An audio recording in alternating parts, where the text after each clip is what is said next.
안녕하세요. 솔직한 소랑과 김도욱 원장입니다. 요즘은 개방적인 성문화로 인해 성병이 사회적 이슈가 되는 경우가 종종 있습니다. 그런데 이런 성병이 눈에도 영향을 미친다는 사실을 알고 계셨나요? 오늘은 눈과 관련된 성병을 알아보도록 하겠습니다.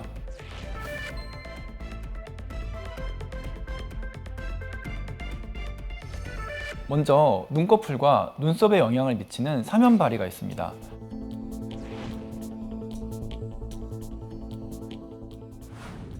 사면바리는 주로 성기 주변 털에 기생하지만 심한 경우 다른 부위에서 발견되기도 합니다.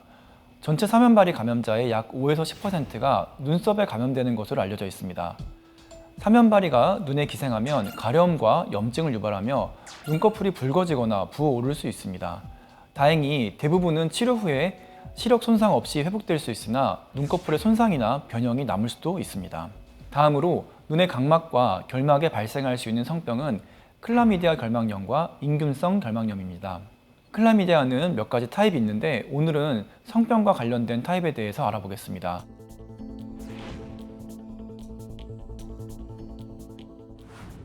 클라미디아는 매우 흔한 성병으로 미국에서는 매년 400만 명 정도 감염이 발생한다고 합니다.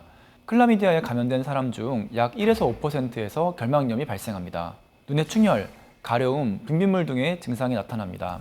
클라미디아 결막염은 감염 후 5에서 14일 정도의 잠복기를 가지며 다소 비특이적이기 때문에 진단이 늦어질 수 있고 만성적인 경우가 많습니다.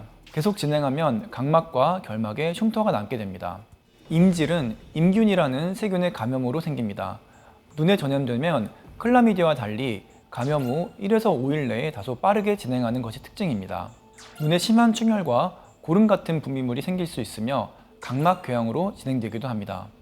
위에 말씀드린 클라미디아와 임균성 결막염 모두 산모가 감염되었을 때 20에서 50%의 확률로 신생아에게 감염됩니다.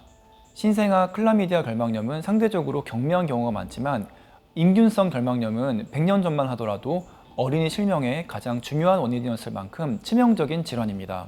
참고로 헤르페스나 매독균에 의한 각 결막염도 산모에서 신생아에게 전염될 수 있고 각막염, 각막 궤양을 일으켜서 심각한 시력 저하가 생길 수 있습니다. 이제 눈 내부 구조인 포도막과 망막에 영향을 미치는 성병에 대해서 알아보겠습니다.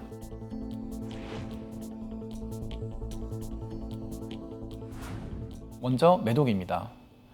매독은 트레포네마 팔리듐이라는 세균의 감염병입니다. 매독은 1기, 2기, 잠복기, 3기에 걸쳐 진행하는데 3기 매독은 뇌나 척수를 침범하며 이를 신경매독이라고 부릅니다. 매독으로 인한 눈 증상은 보통 2기나 3기에서 발생하는 경우가 많습니다. 매독으로 인한 눈의 감염은 결막염, 각막염도 있지만 포도막염이나 망막염이 생기기도 합니다. 이는 매우 심각한 후유증을 남길 수 있어 적절한 치료를 받지 않는 경우 20에서 30%의 환자에서 영구적인 시력 저하가 발생합니다. 에이즈 환자들은 면역체계가 손상되어 있기 때문에 다양한 감염에 취약합니다. 그 중에서도 거대세포 바이러스, CMV 망막염은 전체 에이즈 환자에서 2에서 3%에서 발생하는데 면역 저하가 심한 환자들에서는 20에서 30%까지 감염률이 높아집니다. 적절한 치료를 조기에 받지 못하면 바이러스에 의해 망막에 출혈, 괴사, 부종이 생기게 되는데 이 경우 심각한 시력 저하에 이르게 됩니다. 에이즈 환자는 CMV 외에도 헤르페스 바이러스 감염이나 칸디다 같은 진균으로 감염이 생길 수도 있습니다. 이러한 이유로 에이즈 환자는 정기적인 안과 검진이 필수적입니다.